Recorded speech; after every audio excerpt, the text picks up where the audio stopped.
what type of VC are you? Are you going to follow up or not? Are you actually going to be hands-on and help me? VCs, we also tell a lot of stories and we oversell. The same as like a founder will say like, hey, I'm going to build a $1 billion company.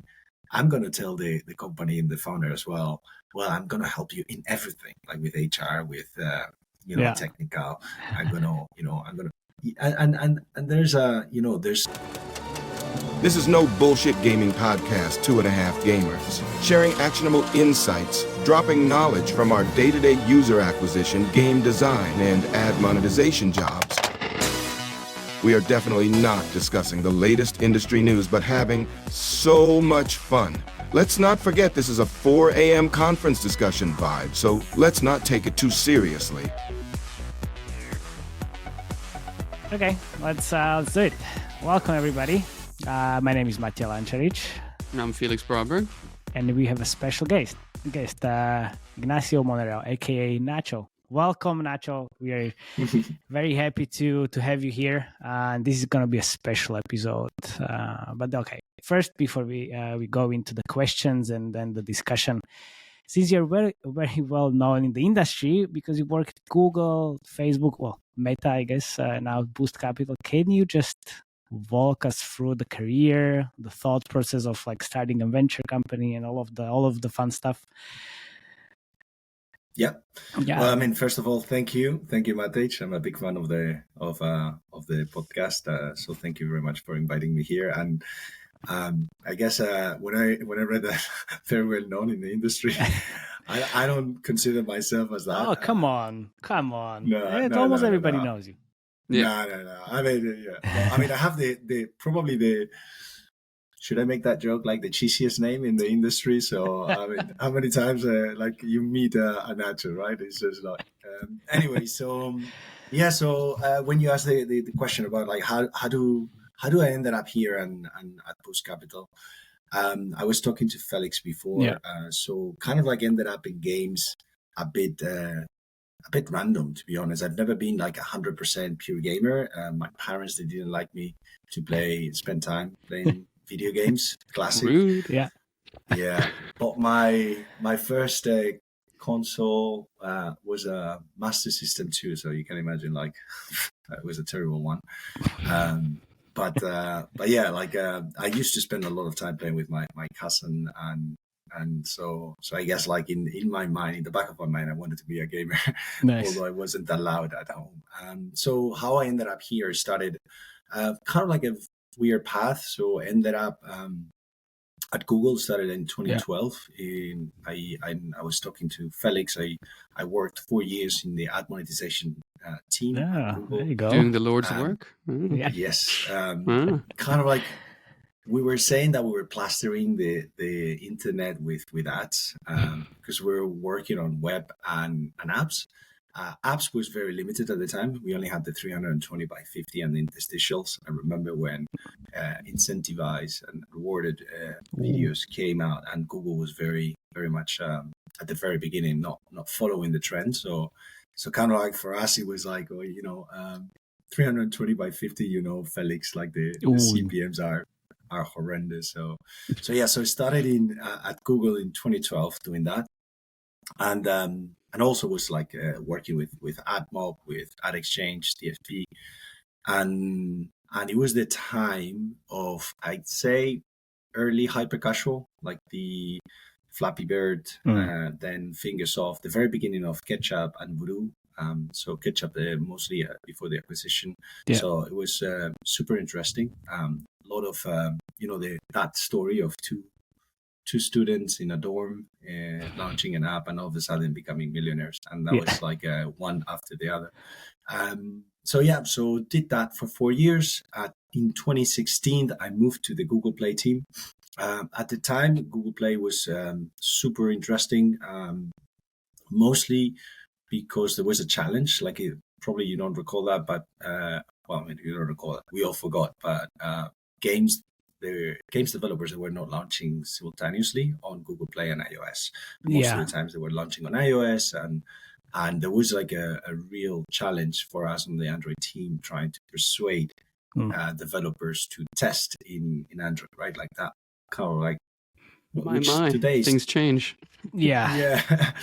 I mean, it's changing right now, but I remember discussing with uh, Monument Valley 2, for example, had an exclusivity launch in iOS for a year, and they negotiated that, and that was like for us was okay. We need to push harder. We need to kind of like get Monument Valley into our phones at the same time, because obviously this has an impact. If you're choosing, like if you're designing to buy an iPhone or an Android phone, not having some of these games was a was a loss, right? So that was kind of like the idea why for me Google Play was super interesting, and ended up 4 years Was there. that only cash incentives then you're like trying to convince people with, or was it more like being featured in the Play Store? Or? It's always been no cash involved. Mostly, like the classic promotions tools, like featuring and partnering with us in the end, like and giving you access to betas or being part of like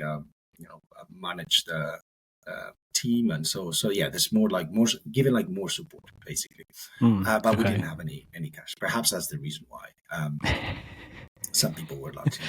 But anyways, but even on iOS, I remember the days when you were kind of exclusive to iOS, that you got quite a big promotion on the iOS store. Correct. Yeah. But yeah, so that was 2016. Obviously, has evolved a lot. But during my 4 years at Play, I worked with a bunch of game developers. I was always super interested in working with smaller developers, like startups. Nice. Perhaps because I still believe like, you could see those startups like really, really accelerating and becoming big companies. And so it was super thrilling to work with the CEOs directly. So work with Tactile Games, Hutch Games, Small Giant Games, First Touch Games, and for example, Matej, you were talking the other day about the Legion, so Traplight, obviously very close to my heart. We did a case study. Well, actually, this week is playtime for Google Play. Yeah, I'm not invited anymore. But I think it was 2019 or 2018. I did a case study. 2018 for sure. 2018. I was there in Berlin, 100%. And it was like a the Legion case study. So it was nice to hear that. So kind of like worked 4 years in that side, and I think I'm coming all the way back because at the time that's when I started like also interacting with VCs. I was part of an initiative called the Launchpad, Android Launchpad. Google was very interested in partnering with VCs from the very get-go, and the reason was we saw that there was an opportunity, like companies that they were backed by VCs, they had a higher chance of success, and therefore like we needed to be like very close to these companies. And so I started talking with the VCs at the time. So Initial Capital, Play Ventures was starting because they launched the first fund in 2018. It was Makers, LVB mostly. So some of the European traditional gaming funds, and that's kind of like how I ended up a bit like interacting with whoever is today my partner at Post Capital, which is Alvaro. He was in Initial Capital from the very get-go. And so so I think that's kind of like the first moment. If I fast forward like 2020, moved to Facebook, jumped from Google Play to Facebook. I had a very good opportunity to work with a super nice person, a great exec. You probably know him, Bob Slin from... I know Bob. I was at Fun Plus. Bob, always amazing. Fun Plus. Yeah, so he basically came to me and said, hey, Nacho, do you want to come and work in Facebook gaming, leading all the video initiatives in EMEA? And I was like, sure. Why not? New area. I've heard about like content creators, all these buzz around content creators in sports and stuff like that. I need to learn about it, right? So jumped in, managed like the team in EMEA, ended up managing as well APAC. Super interesting. Learned a lot about like content creators. Very difficult to convince them to play your mobile games for free. They like cash. They like They like cash. Don't get me wrong. They have an audience and they want to monetize it. So, it's business as well. So yeah. Anyway, so it's a great experience working with Bob and the team, and And kind of like funnily enough, when I was at Google Play, I had some people were coming to me and saying like, "Hey, Nacho, do you want to take part on our startup? Do you want to kind of like collaborate with us?" And for me, it was like a clear conflict of interest, since I couldn't be at Google Play and then helping a gaming company. But when I left from Google to Facebook, one of the things that I negotiated was precisely to kind of like be able to invest and advise some of the companies. Okay. And so I started investing as an angel investor, invested in Magmatic Games, then in Superscale, which you guys know very well, and invested in some other studios, like they're still like in Matej. Nom. Well done. Yes, I was very lucky and had a great experience. So yeah, Magmatic, I know Florian very well, and I was a board observer, so I really enjoyed. And that's it. That's how I ended up. 3 years later, Alvaro, who, as I mentioned, I used to know from that Android Launchpad. Then, funnily enough, we invested together. Like initial capital was like is in 3 companies that I angel invested myself. So you have a history as well. Yeah. So when he came last year and he said, "Hey, I'm putting together." Finally, I'm launching my own fund. Would you like to join? I said, like, this is super interesting, and I've been doing this. Let me try. And this is how we ended up in Boost Capital today. But what are kind of like requirements or skills you need to do for your job? Like how can you become a partner like a VC company, basically? Yeah. Well, look, it's tough. From the outside, it looks very, very hard, honestly. It is. I think it is hard. I think you need to be lucky. And I guess in my case, I was lucky that Alvaro gave me this opportunity. So I'm not going. I've got to be honest with you. I'm not sure if I would get like many opportunities like this one. I think in order to do the job, if you think about like the classic 2 areas, like soft skills and hard skills, this is a lot about like relationships, right? And it's a very people skills business. So you need to be very good at sales and business development. So I think some of the skills when you work on the Google Play Store, managing a lot of like companies or like in sales, like as I was mentioning in Admo, it helps you because in the end, when you're at a VC, you're doing very much like same thing. I guess you need to be very, very flexible, curious to learn a lot of things, make decisions without not much information, and have a little bit of common sense, but unrealistic optimism that I say. Okay. Which is you need to believe that the world can change, and that's hard. But those would be kind of like some of the soft skills. If I think about hard skills, some of the things that I studied economics and finance. So some of the things that helped me is that even though I'm coming from the platform side, previously my experience was in finance. I studied as an auditor for PwC. So you can imagine like how boring that was like when I started. But that helps me when it comes to understanding business models, like market sizing, trying to make a sense whether the business is viable or not, and you can actually build a large company. And so those kind of like hard skills perhaps are useful as well. One of the things that I'm lacking, and I believe that a lot of good investors could do, is more technical skills when it comes to coding background. Like if you're in tech and you understand how to how things work, actually, that actually gives you an edge. As well, if you're an operator and that's why you see a lot of VCs that the partners are coming from exited founders, and the reason is because they've lived through all the experience of launching a company, and so they can add more value than someone like me that I'm coming from the platform side. Come on. I think you have very good background to be able to kind of understand, or maybe how do I call it, just predict which company is going to do well or not? Because you've kind of met a lot of founders and you work with smaller companies. I mean, definitely, like I've seen a lot of companies succeeding and failing, and you can, like, as I said, like I lived like through even like through AdMob, I saw a lot of companies launching, but also like when it was at Google Play, I saw loads of companies that they started very, very small, and then they made it all the way to the top. And you're very biased because you tend to skew towards like the already, if you're talking to Google, that means that you reach a certain level of success. Yeah. So you're biased, but you can find like common areas, common things that they work, and that helps you. That's for sure.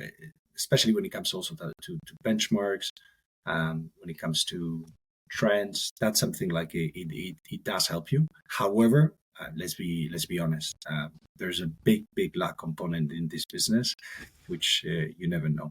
There's a lot of things that need to happen in order to be successful as a venture capital partner. So what you're saying also kind of is you need to have a good network, so you keep getting access to these founders, right? As I said, this is a people's business. This is about like expanding your network, making sure that you stay very humble, and everybody that knocks at your door, you listen, because you never know who's actually going to be the next $1 billion founder. Yeah, that's true. But then, like, if you're getting like hundreds or thousands of like pitch decks like every day, like it can be quite annoying. Like you can't just listen to everybody. I mean, I guess you can, but it's not as easy. It's not. No, I agree with you. You need to have some filters. This is similar to when you are looking at games, right? Like I remember we were doing the indie games contest at Google Play, and there were like, I don't know, 3,000 submissions. I'm just making up the number, but I remember that we were spending a week playing games. And we were playing games constantly, and there were some minimum requirements. We had to play the game at least for 10 minutes. We had to kind of like rank the game, like rate the game, like design, game mechanics.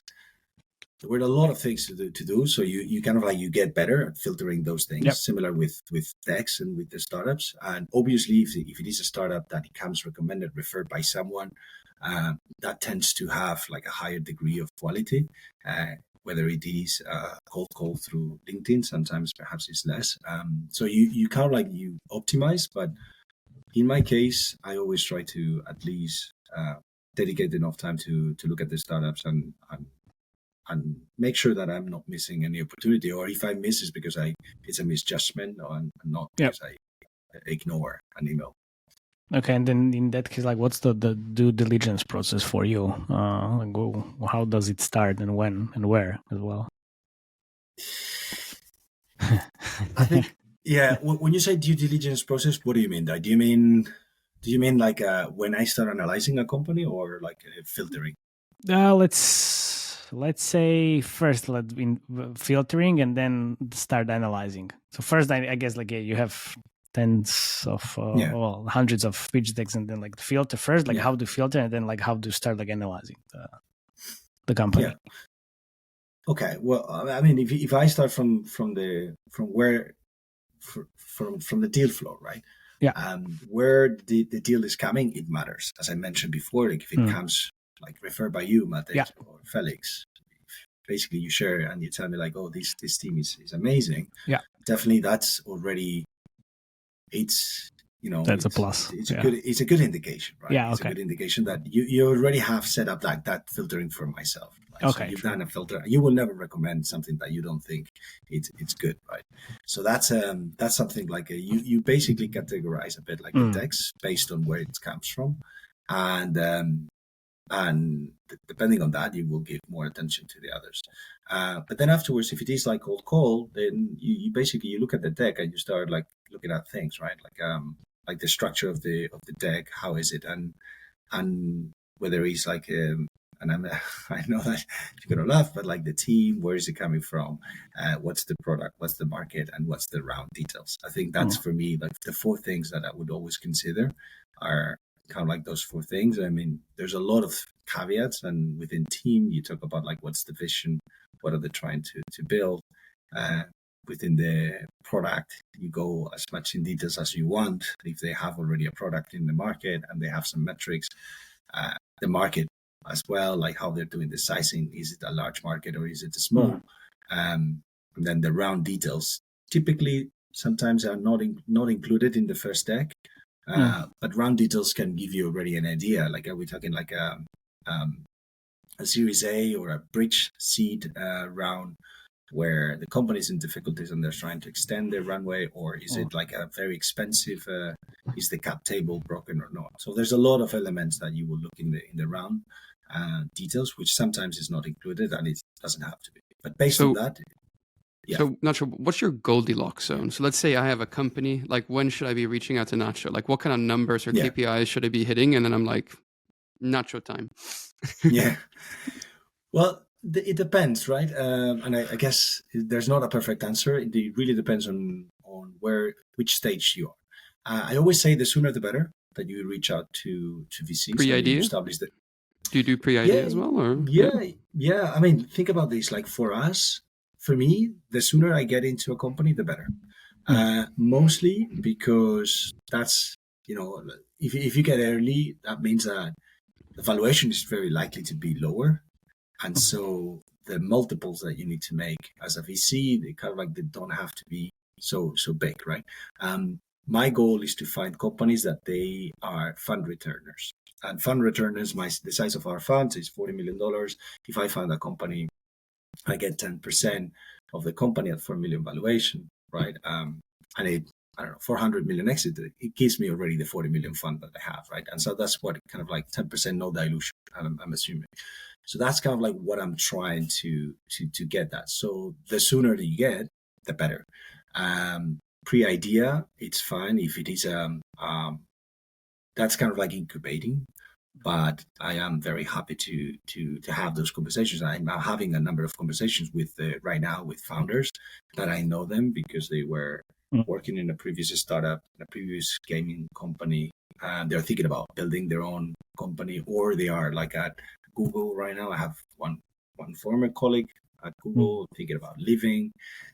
He wants to leave the big G, and then he's asking me like, what should I do? What are the next steps? So all those kind of like those conversations are good. My only advice is that whenever you talk to a VC, think about that already in some way you're making the pitch. So you have to prepare a little bit, because otherwise there could be, you're starting to be biased yourself. Like as a VC, you're starting to make some judgments about the person. And if the person is doubting a lot in the way, or changing his or her views, that kind of like can affect you negatively when you have to like pre-idea. It's all about the people you are talking to. I mean, I guess you need to know them from the past or through some recommendations. So it's about the team, right? So the KPI is kind of like that. What are the different KPIs in different stages, I guess? Maybe I can just restart by asking, like, what's the ticket sizes you guys are currently going for in Boost, and do you guys always do like pro rata, or how does it work for you guys?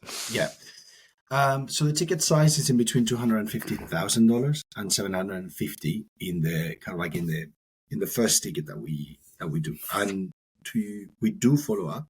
So we follow up in subsequent rounds, and we do either pro rata, or if we feel that the company is actually growing and it's one of the companies that we believe that we need to put a lot of support, because it can really increase our chances to, as I mentioned, to deliver a fund returner, then we can increase actually and increase the percentage that we have. Okay, nice. And then so we kind of wanted to ask about how do you do the homework in terms of the analyzing the companies as well, right?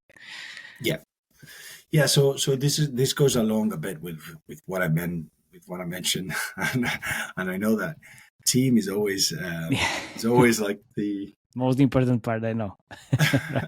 Well, I mean, if you think about like an idea or like a pre-seed stage company, there's no product to analyze. So if I really like the phrase that there's always more reasons to say no to an investment than to actually say yes. And that's why you need to be a bit optimistic in this job. You need to really believe that things can happen and that magical unicorns can grow from this group of people, because otherwise it's always like, there's already an incumbent who's going to launch another game like Clash Royale. I mean, there's no way you can make it, right? So you have like, the team is definitely like super important, and I can explain a bit more like what do we look in the team, because it's very subjective, right? And as I say, it's a very people business driven role, so you need to kind of like do some due diligence there. But then it's product, market, and the round details. Those are the four areas, in my opinion, and what we look at. Yeah. And when we look at the team and the KPIs, one of the most important things is like, can I work with these people for the next 10 years? And the analogy of the marriage, which is very as well stereotype and classic, but this is the reality, right? Our fund is 10 years. There's a 2-year extended period where, like, if the LPs choose to, like, we can still. So we're talking about a long time until perhaps we are parting our ways with someone that we're signing today, which means that if the founder, you don't get along with her or him, that will make our lives very painful for both of us. So I think that is essentially, like, super important, that sometimes is often overlooked, because you're looking at the product, the market, and you say like, oh, let me just jump in. And then you don't realize that, hey, we're gonna struggle.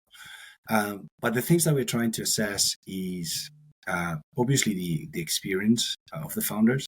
And, there's a lot of talk now that you don't raise if you're not like a super successful founder.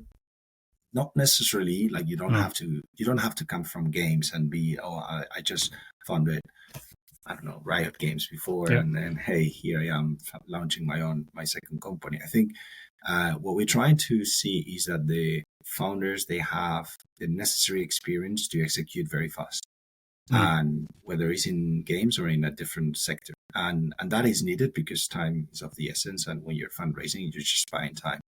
So execution in the team is extremely important. Then also what we're trying to understand very well is, like, if you have more than one founder, how well do they know each other, and what is their motivation? And what you're trying to understand there is that in times of difficulty, which probably they're gonna come very soon. There's gonna be a lot of those. Is this going to break up easily, or is the team going to really endure and keep pushing?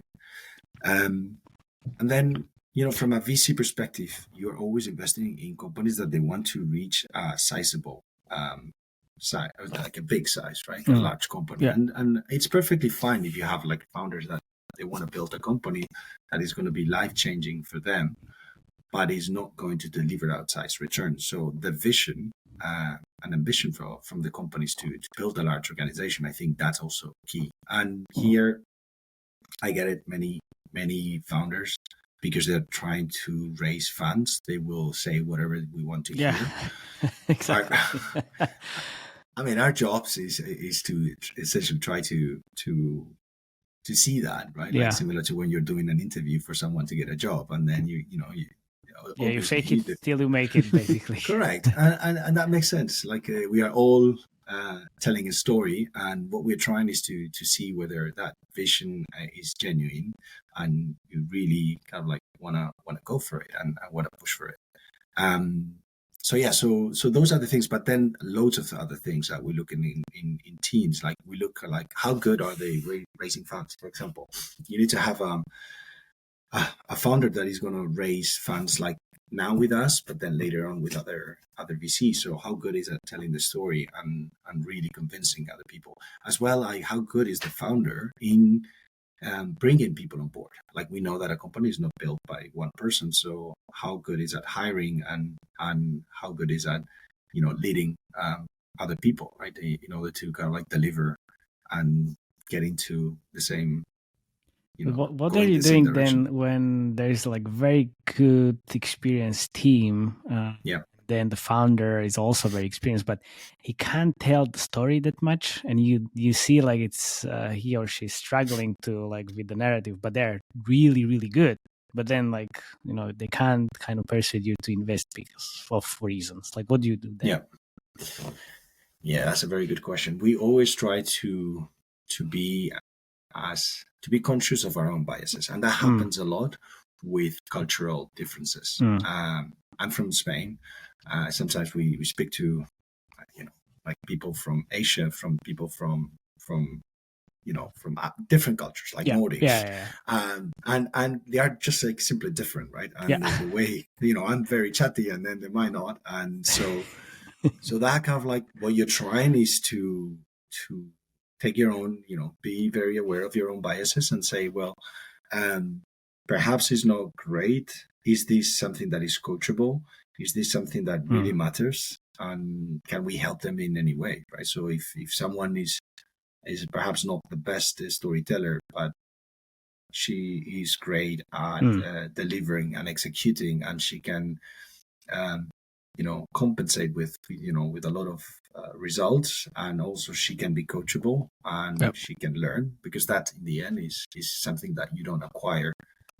You can educate yourself and become a better presenter. So those type of things, if you see there's potential, then why not? I think you don't need to be extroverted to be a CEO of a company. Yeah. Okay. Do you also look into like a team structure when the team is trying to get some investments? Yeah, for sure. The team in games, for example, like having, and this is classic VC, having a technical founder with like combined with like a more business driven founder, that works well. Because if the CEO can take care of everything that is like from HR, from fundraising, from finance, legal, while the person that is the CTO or the backend engineer is building, game designer is building the actual product, I think that combines pretty well, especially if you have a solid group of founders. So that kind of like trying to map out the roles and then have like a balance. If you have everything on the commercial side, it doesn't mean that it's not going to work, but then you kind of like can spot like they're going to need like at some point some strong technical person, and the other way around. Do you have like connections to, for example, provide these like types of people? Because for example, we are three guys. Obviously, we don't have anyone from the technical point of view, and like, okay, but we want to raise money. Like, what to do? Like, can you say like, oh well, we will give you some money, but you can ask these 5 other guys with a technical background. Like, you should talk to them and then come back. Or you always say, look, go outside and try to have someone on board. So, I mean, a combination of both. I've seen like like incubators, like classic situation of an accelerator that will try to match you up. The issues with that is always comes down to my first question about like team, which is what's the motivation, and do the team have the same vision, right? Like you have a co-founder that wants to sell very quickly because he or she wants to make like a life-changing money and then retire at 30 years old. And then you have another that is like, no, I am like Mark Zuckerberg. I want to kind of like have impact in the world. Okay. And I'm not saying good or bad. I'm saying like I want to have impact, and to do that, you cannot stop at a very small company. You have to really push forward. So then that's a key question. But like, to your point, like, do we match? Yes, if we know that there is like a good CTO or like a good like people that we believe that a good person that we believe that would match your skills, I think that's normal. And I've seen like many of the VCs actually doing it and doing it successfully. The question is, they need to agree very well on what they're trying to build, and there has to be some degree of connection, because otherwise can really backfire. Yeah. Can I actually jump in here and ask a question about deal flow, right? So Boost Capital is a new kid on the block. You said you raised 40 million. That usually means that a typical fund that has to close in 10 years. That means that usually you have to deploy the capital in the first 4 years usually. So that means 48 months. That's 160 checks you need to write. So that means every 3 months you need to be investing in about one company. How are you guys going to tackle deal flow? There's quite a lot of competition in our industry right now, especially in mobile. I think it's a very interesting question. Yeah, well, I mean, a couple of corrections here. Like funds, we're also fundraising. So we've raised 35 million to date. Our target is 40 million, which we can talk about like fundraising, but which is also, is essentially, is very humbling because it's the same. Like people think like, with LPs, VCs, right? Yes. People think that, hey, VCs, they're just like, a bunch of entitled people with money and it's very humbling because you have to go the other way around and you say like, wait a minute, we also have to raise, so we have to pitch ourselves. But yeah, to your point, like deal flow. So what we're doing is relying majority of the times in our own network. So that's kind of like why I mentioned that is very much sales, business development, people's business. So I'm kind of like going to conferences and trying to kind of like make sure that people start to know us and we build a brand that if we don't invest in you, at least kind of like we treat you well along the way. We give you like meaningful feedback. So in order to help you, and we can even like help some companies in other ways, right? Like not financially, but like I'm always offering like, look, if I cannot invest in you, at least I'm happy to provide detailed feedback on the deck. And also if I can help you with some other things like related to my experience, like in the past, like with Android, you have a question about that, or you need to get like in contact with someone at Meta, I'm going to try to help you on that front, right? Because perhaps the person that is talking in front of you is not successful with that startup, but is going to be successful with the next one, or know someone that is actually going to be successful and is going to kind of like say, hey, talk to them. So deal flow, it's a lot about network. So on the one hand, like network and cold inflow. There's also another part we're trying to do, which is more trying to be proactive and with the trends that we see that are interesting, like when you see a trend that is growing and you have what is called long tails, tailwinds. Just like when you have tailwinds in the industry, you know that the companies can grow faster, and then you try to go proactively and reach out to those founders. So that's something like we're also trying to do. We use a number of tools, and whenever we see that someone is leaving a company in order to build something, well, then we proactively reach out to them and try to find out, and then that's another way. And then to closing is hard, right? Because like, as I mentioned before, you need to do the diligence, and it's like team, product, market, and then it's round details. And round details, there's a lot of things, like as I mentioned before, from cap table to valuation to the term sheet and the provisions that you get, like governance, etc., etc. So all those things, they need to be done, and sometimes takes a long time.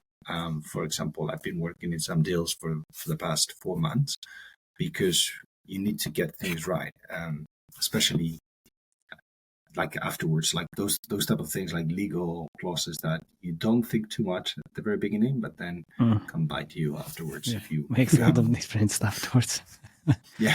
It's quite intense. So it's hard, like to get like one deal done by every 3 months. It's hard. Our capital deployment is gonna take a little bit shorter. Like we are trying to deploy all the capital in the next 3 years. So wow. So So we're putting ourselves ambitious goals to find good companies and. So find good companies. Do you have like any preference in terms of, let's say, mobile gaming studios or console versus PC? I know you are also investing outside of games as well, right? So yes. Any preferences in there? Since everybody's talking about how mobile free to play is dead. So Okay, my personal opinion. Okay, fair enough. So my personal opinion on free to play is not that. I think I've been hearing like that mobile games are becoming more difficult since 2012. Oh yeah. Every year it was like, it has increased, but that doesn't mean that, for example, 2020 and 2021, all the exits that we saw over there, right? That was phenomenal. So if you ask some of the people that exited, and it wasn't that difficult, or like at least they made it. And still, mobile games is a 110 billion market, right? Only on EIPs, and Felix, you know this from an app perspective. So add on another 30 for there, yeah. Okay, 30% there, or 30 billion. But lots of new players every day coming and developing. So what it has changed for sure is the playbook, and it has become, like, every year is becoming more competitive.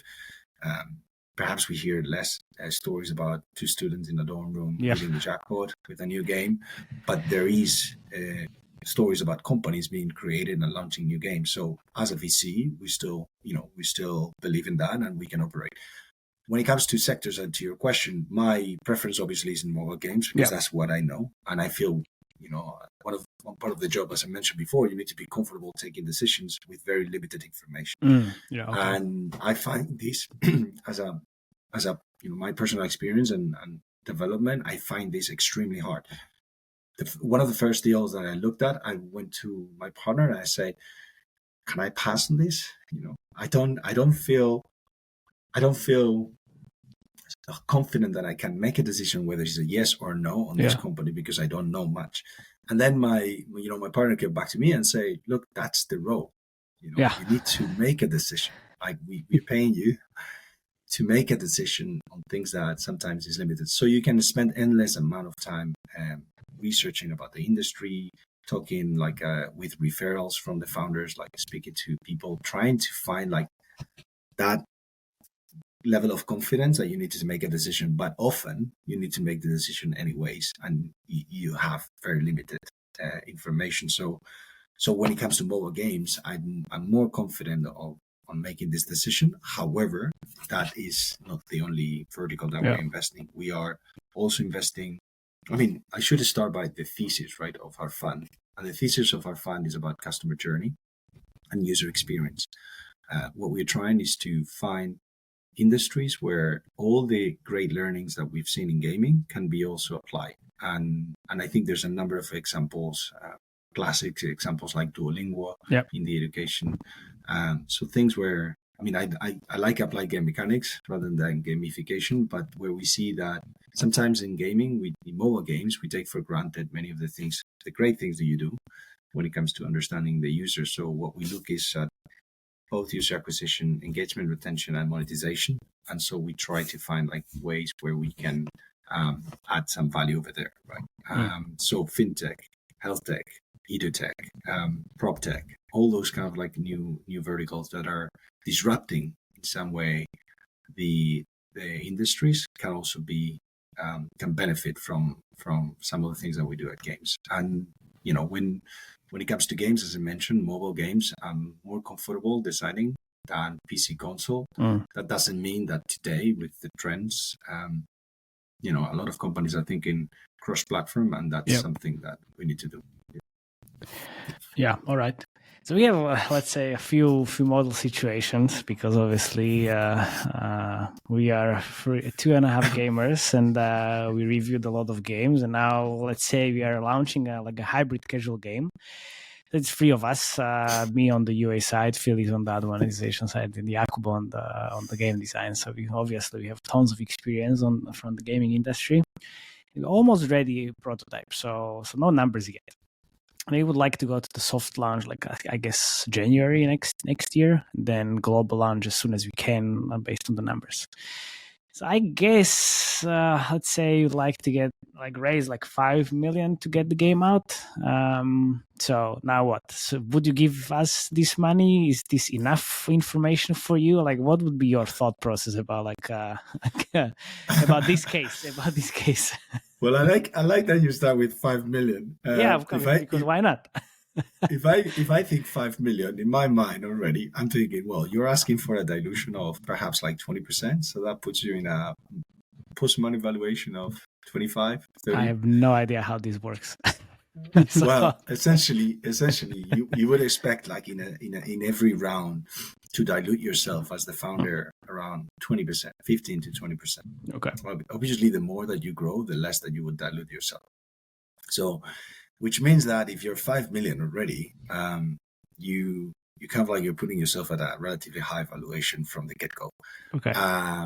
So then, like in my mind, like depending on the valuation, I would be more, let's say, more diligent with the questions, and obviously the risk is higher because you're paying something. So in your case, definitely, like I would look at the team and say, like, where's your technical person, right? Yep. You have like a great game designer, a Yeah, great yeah, admin, exactly. and sorry, Matej, but usually UA doesn't come until you don't have a product. I know. So like, why would I have like someone that is doing like UA if there's no product yet? There's not going to be a product in 1 year. So you need to convince me, like, why should you have like a co-founder that is a UA person? And by the way, there's a lot of reasons to do that. Like if you're doing hybrid casual, let's say in a very publishing way, you think about like more like voodoo style or like, ketchup, then UA is definitely part of your competitive advantage. So then you can have, but we don't have the technical director who can actually build the game. So we have so in this case, it's almost ready. Oh, wait a second, it's almost ready. So we kind of hired someone else who are working with us. The prototype is going to be live. But okay, makes sense. I'd say those I would also try to understand what are you trying to build. You mentioned a game. Yeah. But I would be curious, like, do you want to build a game that is successful, or do you want to build a company, like the next Supercell? Okay. Interesting. You tell me, like now. So let's say, okay, so it's gonna be. We're not aiming high enough, Matej. That's what he's saying. Yeah. I'm reading between the lines, obviously. But yeah, if I say I just want to build the first game, and then based on the success, we'll build obviously multiple games, because I mean we'll need to try and start with one and then move from there. I'm not gonna try to build a new Supercell. You're not trying to build the next Supercell. No. Okay, no. Let's end this call here. Yep, fair enough. But tell me, like, why one game? What is the kind of like the problem? Like, what is the opportunity in the market that you see? I mean, we've been hearing about like hybrid casual for a while. So, are you trying to build like Hubby, like a company that survival.io? So yeah, like I think we usually discussed, and I think we talked about this on Ignite, like building a template obviously for hybrid casual games would be the end goal, and then we need to have like a genre expertise or build a template for one kind of category, and then start it with one game and then branch to like 5 and 10 games, whatever else. But I want to start with one, not have like a big dreams, and then suddenly when the first game fails, which obviously I guess it can, and then just move towards another one. I just don't want to say, like you said at the beginning, I don't want to say everything to convince you to give us money. So we'll say, okay, well, let's start with one and then we'll see what happens. But I guess it's not very lucrative and sexy for investors to hear. I mean, to be honest, this is a no bullshit program. I would say no. It's not very appealing, because as I say, you can bootstrap. My recommendation then would be like, why don't you just bootstrap the company? Get to a stage where you validate the thesis that you can build a hybrid casual game, and perhaps whenever you kind of like are decided to make really a big company, a big player in the industry. That's kind of like when you come to VC, which is one way or another. It doesn't mean that it's good or bad. Yeah, of course. Yeah, sure. Because there's also the situation of another one where I would say, okay, well, we have 1 million, which we saved, obviously, and then now, let's use that for, like, I guess, building. We didn't save it. We robbed a bank, Matej. This is more fun. Okay. We robbed the bank. We robbed the bank, and then.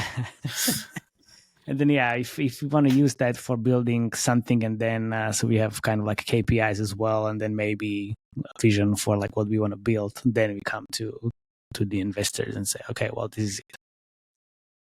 But are you going to put the 1 million into the company, or? Yeah. Okay. So big disclaimer: as an FCA regulated, by the way, one of the perks of being in VC is that there's a lot of regulation. Okay. So I would never provide any financial advice. Okay, of course, yeah. No, right. This is not financial advice No, this is in not any financial way. advice. So no.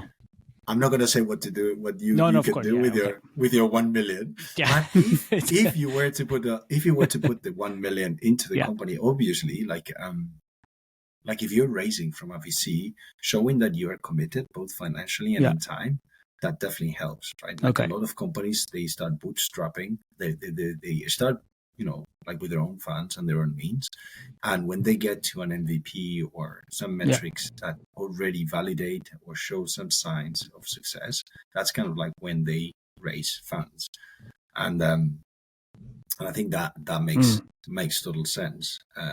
But as I say, it comes down to the vision, right? If you're a founder that, hey, I'm going to put my savings, I'm very focused on profitability. I think I can get the games, like that hybrid casual game, to scale nicely and provide me with, a great income, source of income, and retire myself, 5 years from now.